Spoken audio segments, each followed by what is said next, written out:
se va a implementar en Gran Bretaña? ¿Van a tener que vacunarse los ingleses o nos vamos a vacunar nosotros primero? Daría la sensación que hay tanta premura para que en Argentina se venda esta vacuna que me parece que en Argentina daría la sensación de que los primeros lotes van a venir para acá.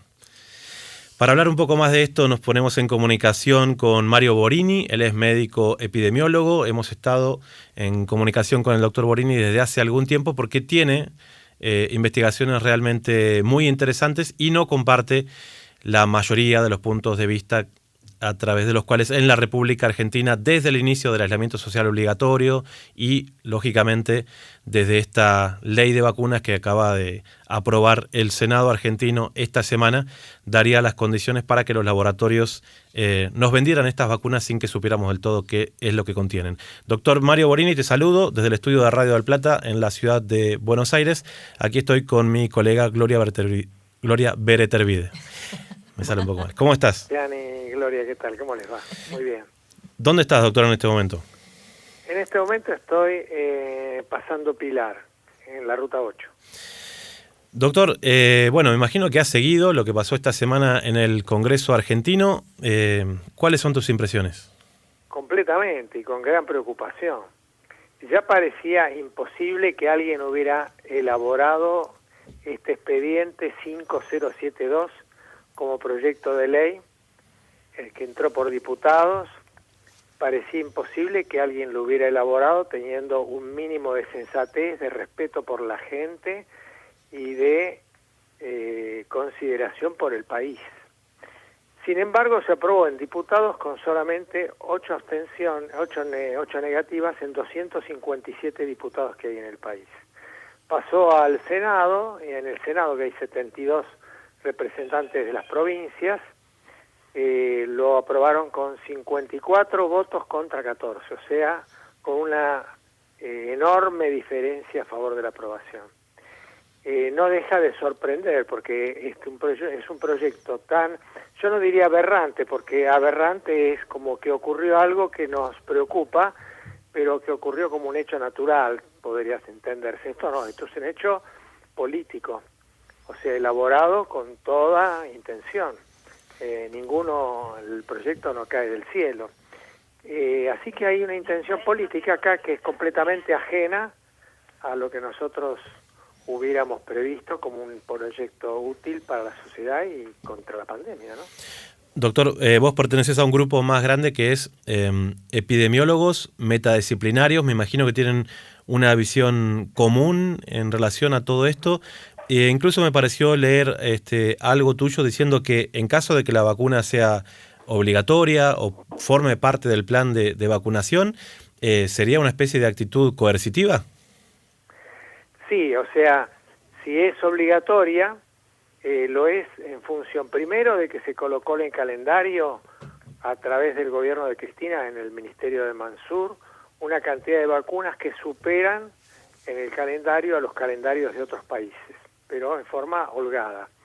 Esto tiene continuidad con lo que sucede con Mauricio Macri, que con él se aprueba por unanimidad en el Parlamento la ley 27491 que establece la obligatoriedad, y esta obligatoriedad tiene sanciones realmente insólitas. No se puede más sacar ningún documento en ninguna oficina pública. Por ejemplo, no se puede sacar el registro de conducir. No se puede hacer ningún trámite en el registro civil. Pero no se puede hacer si no me vacuno. Si no se vacuna uno o si no se vacuna alguien de quien uno es responsable. Ahora... ¿No puedo sacar un pasaporte si no me vacuno? ¿Cómo? ¿No puedo obtener un pasaporte si no me doy la vacuna? No, para nada. No se puede tramitar el pasaporte tampoco, ¿no? Entonces, cuando asciende Alberto Fernández, en esto no hay ningún cambio, sino que hay una acentuación. Se produce la famosa cuarentena, que es una cuarentena para sanos, que es una cuarentena totalmente novedosa en la historia de la humanidad, y entonces esto impide la inmunidad natural. Al impedir la inmunidad natural, si uno quiere tener inmunidad con anticuerpos, tiene que vacunarse. Quiere decir que acá no hay grieta ninguna. Cristina aumenta el número de vacunas por sobre la media internacional. Macri lleva la vacuna a la obligación con sanciones gravísimas. Y Alberto Fernández logra impedir la inmunidad natural, con lo cual la vacunación se convierte en la única salida, ellos mismos lo dicen, como si fuera seguro que se va a obtener una vacuna segura y eficaz, cosa que no es científico, porque hasta que no se consigue no se tiene la vacuna. Doctor, ¿cómo pueden estar hablando de que se va a vacunar en diciembre, en enero o en marzo si se supone que la vacuna está en un proceso todavía? Está en un proceso experimental. De ninguna manera se podría, pero la gente que está en el tema de la vacunación y que tiene reconocimiento internacional siempre ha dicho que se necesitan 2 a 4 años, como mínimo, más seguro 4 años. Por ejemplo, ¿quién lo dice? Para que alguien lo quiera buscar si quiere, María Elena Botassi, que es pro vacuna y que es decana de la Escuela de Salud de la Universidad de Baylor en Texas, dice que de ninguna manera se podría vacunar. Pero los mismos países productores, ¿qué hacen con la vacuna? Por ejemplo, China, que tiene 3 vacunas, y una de ellas ya está en la última fase 3, junto con otras 4. ¿Qué dice? No vamos a vacunar a la población, vamos a vacunar solamente a los soldados que estén en el frente de defensa del país. ¿Qué dice Inglaterra, que produce vacunas, la de Oxford? No vamos a vacunar a la población, solamente a la población vulnerable que lo solicite. ¿Y qué dice Argentina? Nosotros, ¿qué dice Argentina? Sí. Que va a ser obligatoria. Aparentemente esa es la intención, colocarla en el calendario de vacunación. Y como tenemos la ley de vacunación obligatoria, donde todas las que están en el calendario son obligatorias, corremos ese riesgo. Todavía no se ha producido esa decisión, pero tendríamos que saber poner en marcha todos los mecanismos que lo impidan, ¿no? Mecanismos sociales de reclamo, mecanismos jurídicos basados en la anticonstitucionalidad de esta ley, ¿no? Mecanismos políticos, ¿no? De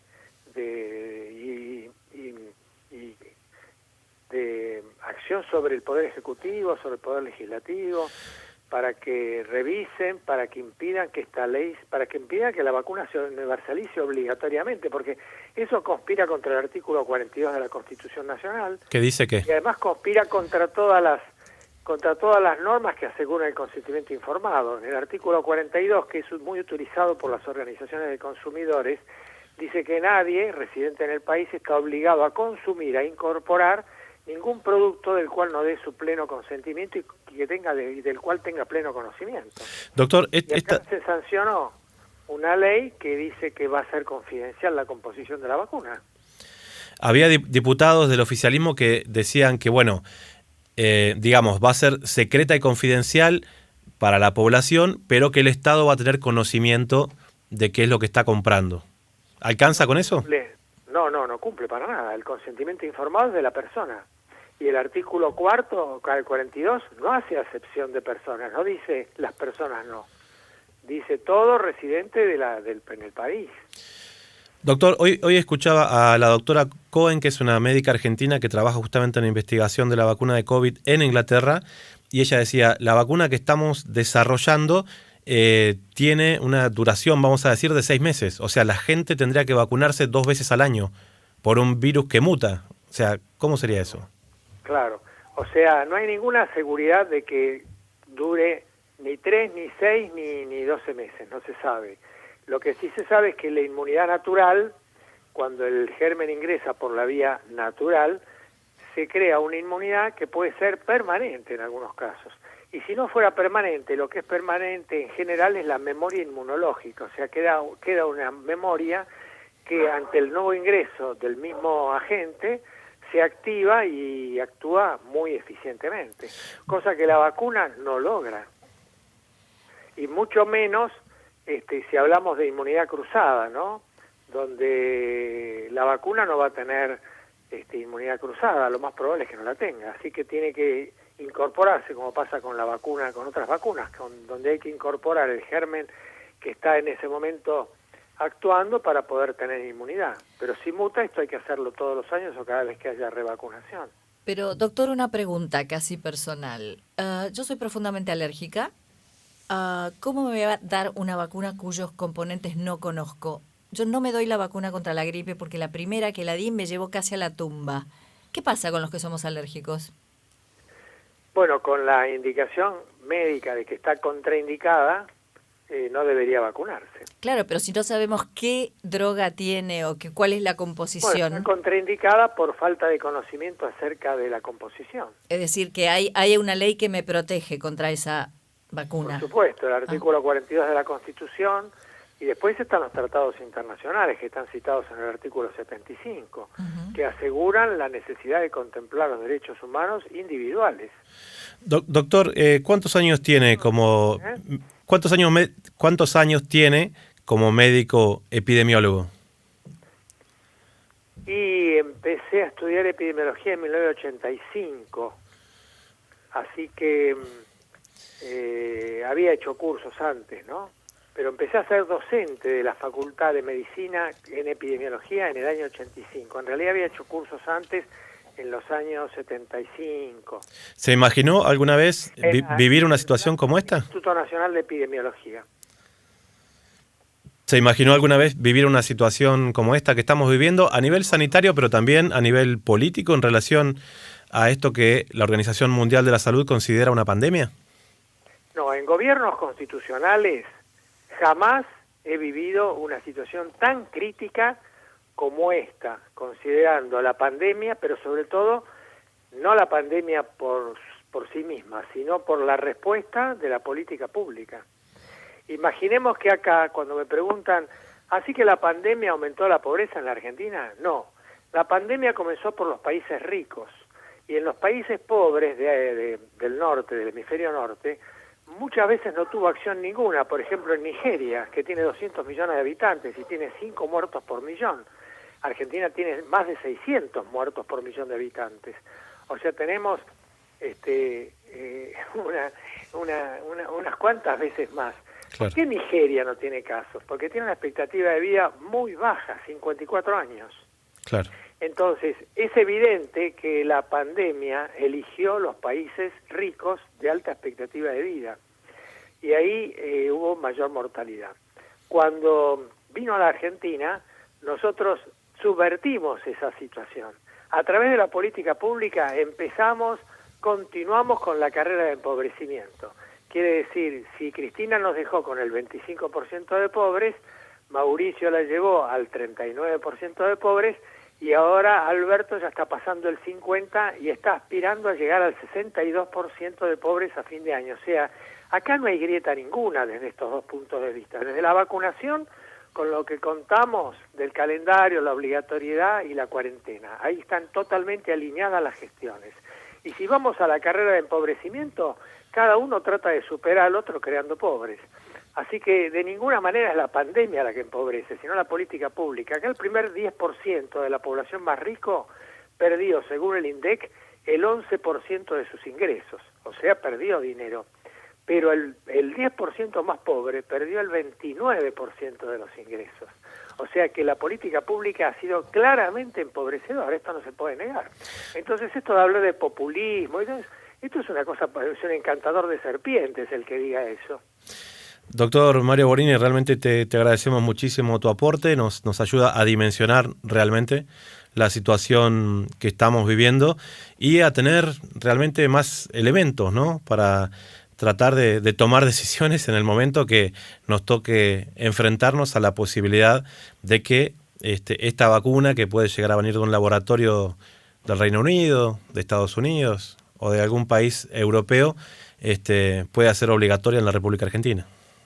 Sí, hubo un confinamiento para sanos, Sebastián, hubo. ¿Sabes cuál? ¿Cuál? Auschwitz. Bueno, no quisiéramos parecernos en nada a todo eso. Doctor Mario Borini, te agradecemos mucho. Sí, la gente que cree que es normal, solamente hubo un confinamiento en esa circunstancia para sanos. Una parte trágica de la historia, realmente. Nosotros por supuesto, nosotros con 5 millones de personas por recomendación, guardando domicilio, y 40 millones de personas en la calle trabajando, cumpliendo sus proyectos de vida, relaciones familiares, relaciones sociales, el arte, etcétera, nosotros estábamos con una situación racional, científica. Esto de ciencia no tiene nada. Te agradecemos muchísimo, doctor, y seguiremos en contacto porque, bueno, sos una de esas voces referentes que evidentemente ayuda a dimensionar la situación que estamos viviendo, y sos también la voz de un grupo más grande, ¿no?, de profesionales médicos y de la salud. Epidemiólogos argentinos metadisciplinarios, que ya somos unos 200 y que cubrimos numerosas ciencias, incluso al ser metadisciplinarios tenemos comunicadores sociales, dirigentes aborígenes, que los valoramos muchísimo porque desde el punto de vista de la disciplina tenemos estos referentes, pero desde el punto de vista de la gente no disciplinada recuperamos una creatividad y una capacidad como diríamos, de percepción de la realidad que a veces la disciplina impide.